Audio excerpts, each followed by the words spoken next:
আসসালামু আলাইকুম আমার ভাই বোনেরা, কেমন আছেন আপনারা সবাই? আমি তো আলহামদুলিল্লাহ ভালো আছি। আজকে একটা আচার নিয়ে আসছি আপনাদের মাঝে। বড়ই দিয়ে আমি আচার বানাবো। এগুলো আমি বড়ইগুলা প্যাকেটের ছিল, দোকান থেকে কিনে নিয়ে এসেছি।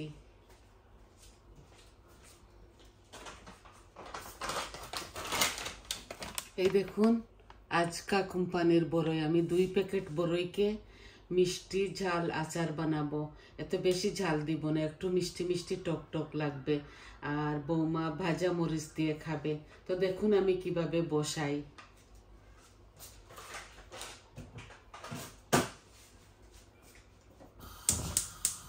হাঁড়িতে একটা ফান বসিয়ে দিয়েছি। এখন এই যে মাস্টার্ড অয়েল দিব। আর আমি এত বেশি অয়েল দিব না, বেশি ঝাল দিব না।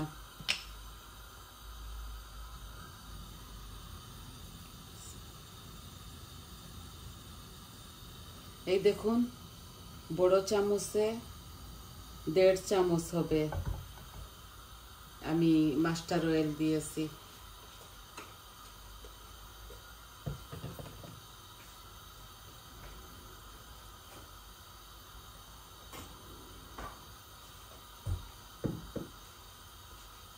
তেলগুলো একটু গরম হয়ে যাক, তারপরে বাকি উপকরণগুলো আমি দিয়ে দিব। আমি ফুল আছে এই মাস্টার অয়েলগুলাকে করতেছি, গরম করতেছি।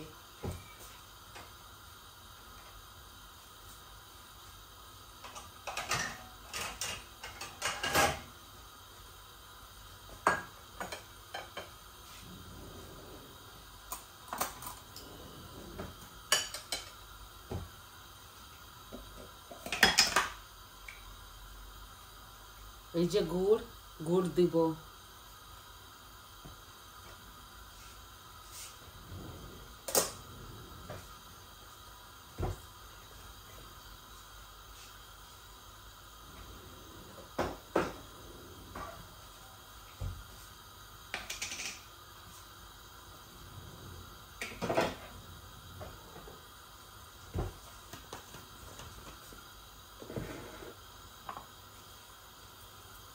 দেখুন আমার তেলগুলা গরম হয়ে গেছে।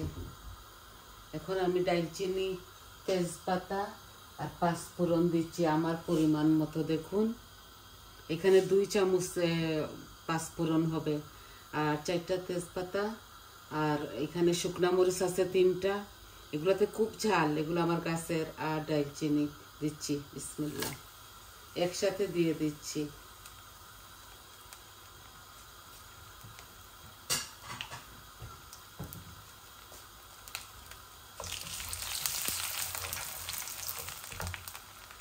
একটু ভাজা ভাজা হোক, তারপর আমি রসুনগুলা দিয়ে দিব। এই দেখুন অনেকটা রসুন এখানে ধরে নিন আস্তা রসুন 3টা হবে। এই দেখুন আমার 5 ফোড়নগুলা ভাজা ভাজা হয়ে গেছে। এখন আমি রসুনগুলা দিয়ে দিচ্ছি।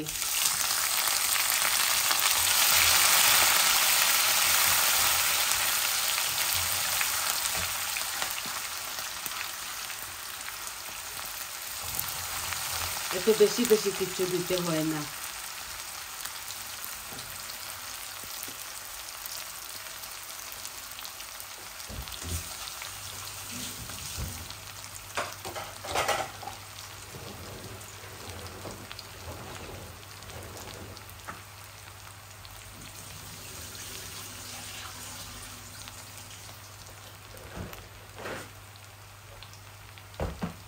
বড়ইগুলা খুব সুন্দর।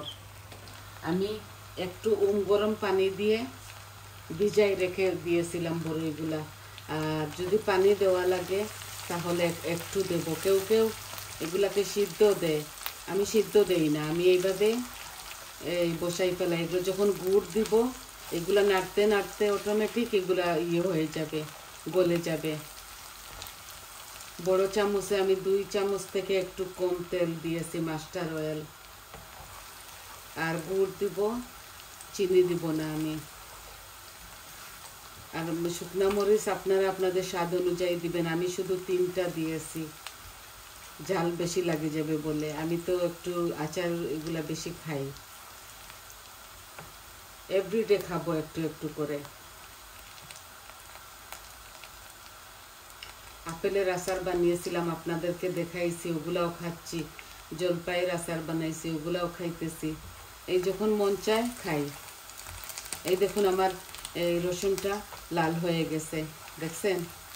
রসুন, পাঁচফোড়ন, সব কিছু, মরিচ, এগুলো আমার লাল হয়ে গেছে, পরিমাণ মতো লাল হয়ে গেছে। আর ভাজতেছি না, আর যদি ভাজি তাহলে তিতা হয়ে যাবে।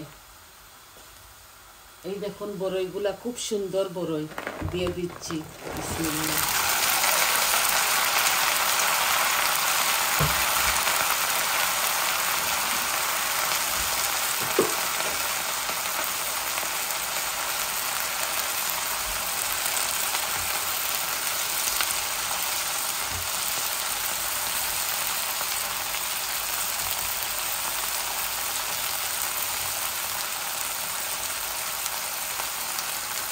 বড়ই মাঝে অল্প একটু পানি দিয়ে দিচ্ছি।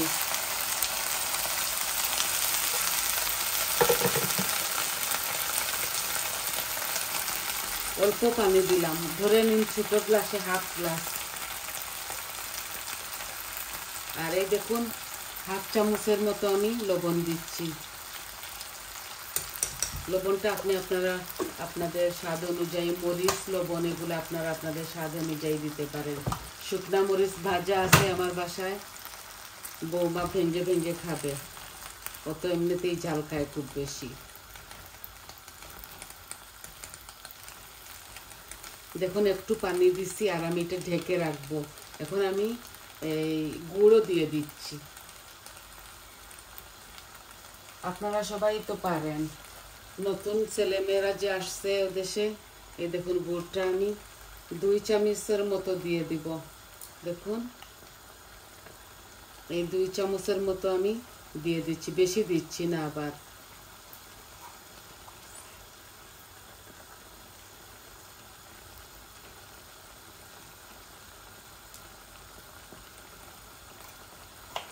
এই বড়ইগুলোকে এত টক, এই দেখুন 2 চামচ থেকে একটু বেশি দিছি।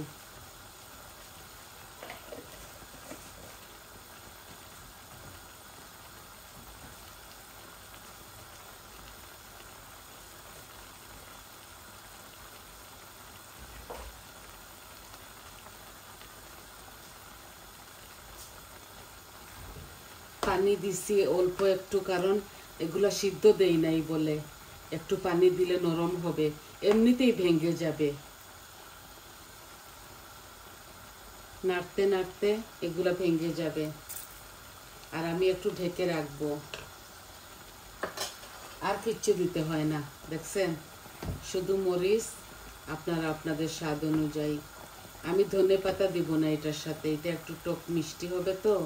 এর যদি খালি টক বানাতাম আর গুড় দিতাম না, তাহলে আমি ধনেপাতা দিতাম। যদি টক করে বানাতাম এটা, এটা একটু মিষ্টি মিষ্টি হবে আর ঝাল ঝালও হবে। দেখুন এখন এই পানি, দেখছেন পানি আছে, আমি হাফ গ্লাস দিয়েছি তো। আর আমি এগুলাকে 1 ঘন্টা ভিজাই রাখছি।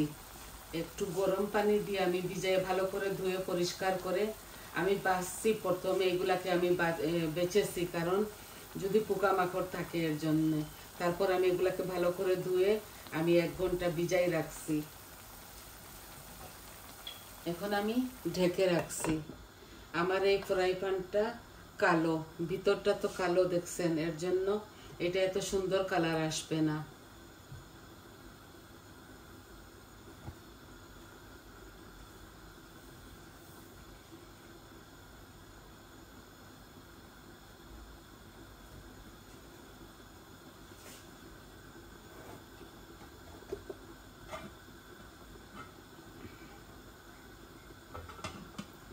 বাসায় আমি যা কিছু বানাই আপনাদের সাথে শেয়ার করি।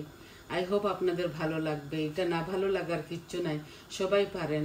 বাচ্চারা, নতুন নতুন রাঁধুনিরা, ব্যাচেলাররা, ওরা শিখবে। এগুলো সবাই খায়। এই দেখুন এভাবে ঢেকে ঢেকে ভাজবো। এই যে ঢেকে ঢেকে এগুলা নাড়বো। খুব সুন্দর একটা স্মেল আসছে। আর আমার বাসায় এই পাঁচফোড়নের পাউডারও আছে, চাইলে দিতে পারবো, আমি দিব না। বেশি মশলা মশলাও মজা লাগে না খেতে। এগুলো একটু মিষ্টি মিষ্টি হবে তো, এর জন্য টক মিষ্টি হবে। এখানে আমি পরিমাণে 3টা রসুনের মতো দিয়েছি। আর রসুনগুলা এই ফ্রোজেন ছিল, আমি ফ্রিজারের কিনে এনেছিলাম। আমি আমার পরিমাণ মতো, আমি আপনাদেরকে উদাহরণ দিচ্ছি, 3টা হবে। কারণ রাঁধতে রাঁধতে তো আমাদের একটা হয়ে যায়, অভ্যাসে পরিণত হয়ে যেত, আমরা মেজার করতে পারি। তো 3টা রসুন হবে।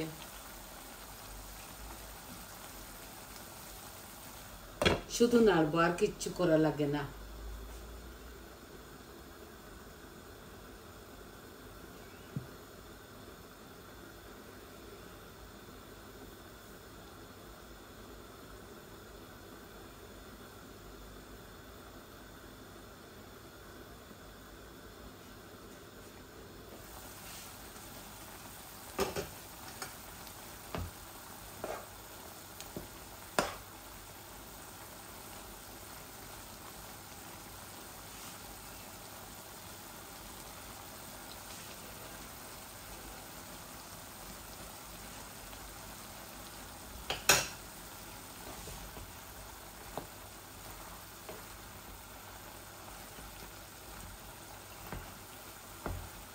যখন ভেঙে যাবে নাড়তে নাড়তে, তখন টকটা বের হয়ে যাবে।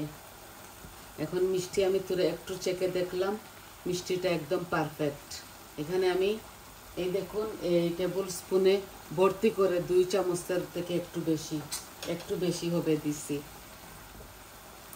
এই দেখবেন আস্তে আস্তে বড়ইগুলা ভেঙে যাবে। আমি এখন জালটা একটু কমাই ফেলবো, আর একটু পর, এখনো ফুল আছে, থাকুক।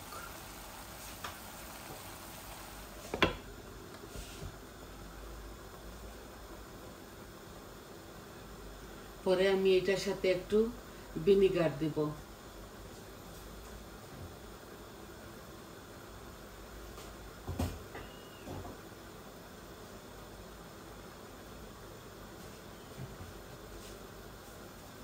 এই যে হোয়াইট ভিনিগার, এটা দিব।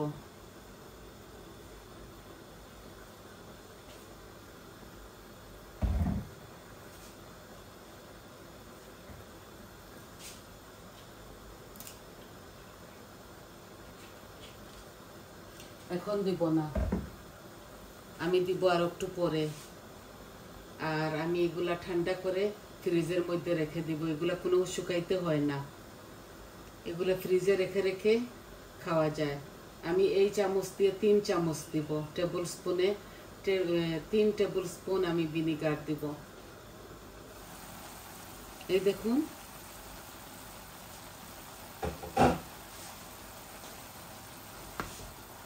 এই দেখুন পানি টানতেছে, আর খুব সুন্দর একটা কালার আসছে। এটা কালো তো, এই ফ্রাই প্যানটার ভিতরটা কালো বলে সুন্দরটা দেখাতে পারতেছি না আপনাদের। এই দেখুন পাশে নিয়ে আসি, দেখছেন খুব সুন্দর একটা কালার। আমি এখনই ভিনিগারটা দিয়ে দিচ্ছি আপনাদেরকে দেখানোর জন্য। তারপর আমি ভিডিওটা অফ করে ফেলবো। আস্তে আস্তে হবে এইগুলা। এই দেখুন 1 চামচ, 2 চামচ, 3 চামচ থেকে একটু বেশি দিচ্ছি।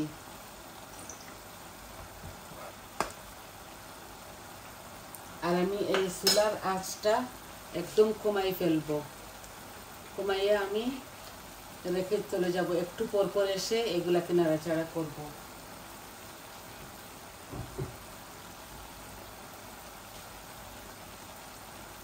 দেখুন আমি 4 চামচের মতো, টেবিল স্পুনে 4 টেবিল স্পুনের মতো দিয়েছি ভিনিগার, হোয়াইট ভিনিগার। এই দেখুন এই যে আমার ফুল আঁচ, আমি এটা কমিয়ে ফেলবো। এই দেখুন এই হাফ থেকেও আরো কম। এখন আমি ঢেকে রেখে চলে যাব। একটু পর পর এসে এটাকে নাড়াচাড়া করব। এগুলো আস্তে আস্তে গলে একদম হয়ে যাবে, মেল্ট হয়ে যাবে ভেঙ্গে। আবারও দেখাই আপনাদের, এই দেখুন অল্প আঁচের মধ্যে এগুলা সুন্দর হয়ে গলে যাবে। কেউ কেউ সিদ্ধ দেয়, আমি সিদ্ধ দেই নাই, আমি অল্প একটু পানি দিয়েছি। আর এখন এই নিচের থেকে যে গুড় দিয়েছি, খেজুরের গুড়, ওই গুড়ে আর পানি একটু মেল্ট হয়ে গেছে, নরম নরম হয়ে গেছে। কিভাবে ধরবো, এগুলো বেশি গরম, যত জাল খাবে নরম হয়ে যাবে। তো বুঝছেন তো, বুঝাতে পারছি হয়তো। আরও আমি 10 মিনিট এটাকে 10-15 মিনিট চুলার উপর রাখবো। এত সময় আমি আপনাদেরকে রাখতেছি না সাথে, সরি ভাই। তো আজকে এতটুকু আপনাদেরকে এই আচারটা বানানোটা দেখানোর ছিল। বাচ্চারা শিখবে, সবাই হয়তো যতজন জানেন না ভাই বোনেরা আপনারাও শিখবেন। এইভাবে আমরা শুকনা বরইকে আচার বানাই। এগুলাকে সিলেটিরা বরইয়ের গিলা বলে, আমরা তো শুদ্ধ ভাষায় আচার বলি। মিষ্টি আচার, টক মিষ্টি ঝাল আচার। আপনারা চাইলে এটার মধ্যে অনেকটা মরিচের ফাঁকু, এইভাবে ওই ভাজা মরিচের ফাঁকু দিতে পারেন ভেঙ্গে, তো আরও ঝাল ঝাল হবে, ঝাল ঝাল মিষ্টি মিষ্টি, ওইভাবেও মজা। আমি একটু কম ঝাল খাই, তো আমি একটু কেন, আমি অনেকটা কম ঝাল খাই। আমার কিছু প্রবলেমের ধরুন আমি ঝালটা কম খাই, তো আপনারা আপনাদের পরিমাণ মতো ঝাল দিবেন। তো সবাই ভালো থাকুন, সুস্থ থাকুন, আমার পাশে থাকুন প্লিজ। আমার চ্যানেলটাকে সাবস্ক্রাইব করবেন। আর যত ভাই বোনেরা ছেলে মেয়েরা আমাকে সাবস্ক্রাইব করছে ইতিমধ্যে ইদানিং, সবাইকে আমি অসংখ্য অসংখ্য ধন্যবাদ দিচ্ছি। আর আমি সবাইকে সাবস্ক্রাইবও করতেছি, যতজন আমাকে চাইছে বন্ধু বানানোর জন্য আমি তাদের পাশে আছি, আমি সাবস্ক্রাইব করেছি। সবারও হোক, আমার যেভাবে সবাই আমাকে সহযোগিতা করতেছেন, আমিও সবাইকে যতটুকু পারি করি। তো আপনারা সাবস্ক্রাইব করবেন, লাইক দিবেন, কমেন্ট দিবেন, বলবেন আপনাদের কেমন লাগলো। তাহলে আসি আজ এই পর্যন্ত। আমার এইটা হতে হতে আরও 10-15 মিনিট লাগবে, তো আপনাদেরকে এমনিতে কেন রাখবো খাড়া করে, এটা হোক আস্তে আস্তে। ওকে, আসসালামু আলাইকুম।